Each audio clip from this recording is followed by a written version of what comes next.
Welcome to my channel. இன்னைக்கு நம்ம பார்க்க போகிறது அப்ளிகேஷன் ஆஃப் டெரிவேட்டிவ்ல இன்னொரு டாபிக்.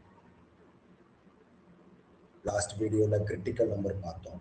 இன்னைக்கு அடுத்த topic increasing, decreasing, strictly increasing, strictly decreasing. இந்த 4 டாப்பிக்கோட டெஃபனேஷன் அண்ட் எக்ஸாம்பிள்ஸ் பார்ப்போம். இதுவும் கால்குலஸில் ஒரு பார்ட்டு தான். இப்போ இன்க்ரீசிங் டிக்ரீசிங்கோட டெஃபனேஷன் என்ன? Increasing function. The basic definition.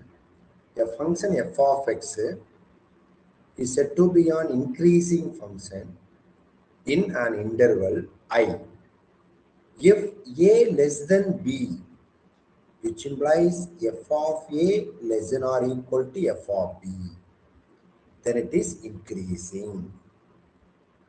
Clear? Here ab is belongs to I. And decreasing function is a one change only. A less than b irukappa, which implies f of a greater than or equal to f of b. சின்ன நம்பருக்கு சின்ன number, பெரிய நம்பருக்கு பெரிய number. இந்த inequality change ஆகாம இருந்ததுன்னா அது இன்க்ரீசிங் ஃபங்க்ஷன். இன்இக்வாலிட்டி சேஞ்ச் ஆனிச்சுன்னா அது decreasing function.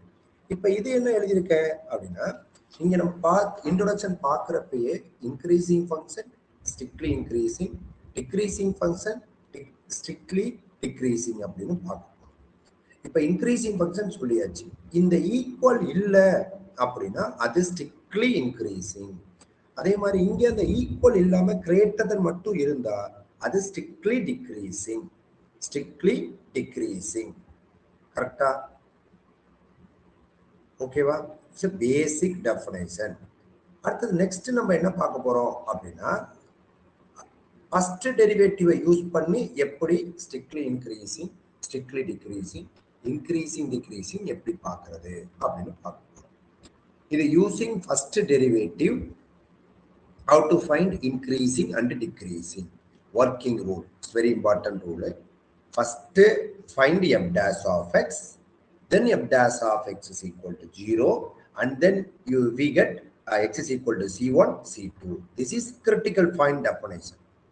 This is critical point definition. Okay, f dash of first f dash of x, then f dash of x is equal to 0 and x is equal to c1, c2. இது எக்ஸாம்பிளுக்கு தான்.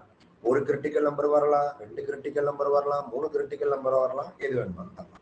அடுத்து எப்படி increasing decreasing check பண்றது அப்படின்னா, இப்போ interval பிரிக்கணும். இப்போ எதுவுமே கொடுக்கல அப்படின்னா மைனஸ் இன்ஃபினிட்டிவ் பிளஸ் இன்ஃபினிட்டிவ் எடுத்துக்கணும்.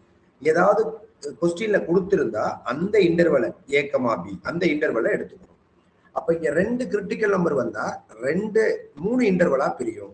ஒரு கிரிட்டிக்கல் நம்பர் வந்தா 2 இன்டர்வலா பிரியும். 3 கிரிட்டிக்கல் நம்பர் வந்தா 4 இன்டர்வலா பிரியும். ஓகேவா? இப்ப அடுத்தது என்ன பண்ணும், டீப்பா செக் பண்ண போறோம். ஓகேவா? இந்த ஒரு இன்டர்வல் ஃபர்ஸ்ட், அதாவது மைனஸ் இன்ஃபினிட்டிவ் c1. அடுத்த இன்டர்வல் என்ன, c1, c2 எல்லாமே ஓப்பன் தான். அடுத்தது third interval c2, infinite. So ஒரு இன்டர்வலா எடுத்து இந்த இந்த இன்டர்வல் நடுவுல ஒரு நம்பரை எடுத்து, அதாவது ஃபார் எக்ஸாம்பிள் t1ன்னு எடுத்துருக்கேன். இந்த நம்பரை எடுத்து எஃப் டேஷ்ல போடணும். எஃப் டேஷ்ல போடுறப்போ greater than or equal to 0 வந்தா இன்க்ரீசிங். கிரேட்டர் தென் மட்டும் இருந்து 0 தொடவே வரவே வராதுன்னா strictly increasing. Less than or equal to இருந்தா டிக்ரீசிங். லெஸ் தென் மட்டும் இருந்து ஈக்குவல் டு 0 வரலன்னா ஸ்ட்ரிக்ட்லி டிக்ரீசிங். கரெக்டா? இதே மாதிரி நம்ம ஒவ்வொரு இன்டர்வல்லையும் செக் பண்ணி ஸ்டேட்டஸ் கண்டுபிடிக்கணும். எந்த இன்டர்வல்ல இந்த கிவன் ஃபங்க்ஷன் எங்க இன்க்ரீசிங்கா இருக்கும், எந்த இன்டர்வல்ல இன்க்ரீசிங்கா இருக்கு, எந்த இன்டர்வல்ல டிக்ரீசிங்கா இருக்கு, எந்த இன்டர்வல்ல ஸ்ட்ரிக்ட்லி இன்க்ரீசிங்கா இருக்கு, எந்த இன்டர்வல்ல ஸ்ட்ரிக்ட்லி டிக்ரீசிங்கா இருக்கு. இப்படி செக் பண்றதுதான் இதோட வேலை. Using first derivative, increasing decreasing check பண்றோம். ஓகேவா? அப்புறம் இதுல ஒரு வேர்டு இருக்கும், மோனோடானிக். மோனோடானிக் அப்படின்னு ஒரு வேர்டு இருக்கும். மோனோடானிக் அப்படின்னா, நம்ம இந்த இடத்துல ஏதாவது ஒரு இன்டர்வல் கொடுத்திருந்தோம், மோனோடானிக் ஒரு இன்டர்வல் கொடுத்திருந்தா அந்த இன்டர்வல்ல த்ரோ அவுட்டா ஒன்னு இன்க்ரீசிங் ஆனா இன்க்ரீசிங் ஆகிட்டே இருக்கணும், டிக்ரீசிங் ஆனா டிக்ரீசிங் ஆகிட்டே இருக்கணும். இருந்தா அதுக்கு பேரு மோனோடானிக். ஓகேவா? மோனோடானிக்.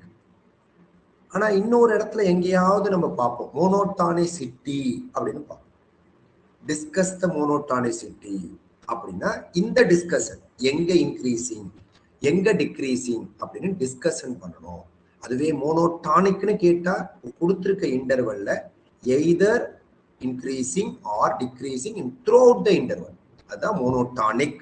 ஆனா டிஸ்கஸ் த மோனோடானிசிட்டினா எங்க இன்க்ரீசிங் இருக்கு எங்க டிக்ரீசிங் இருக்குன்னு நம்ம டிஸ்கஷன் பண்ணுவோம்.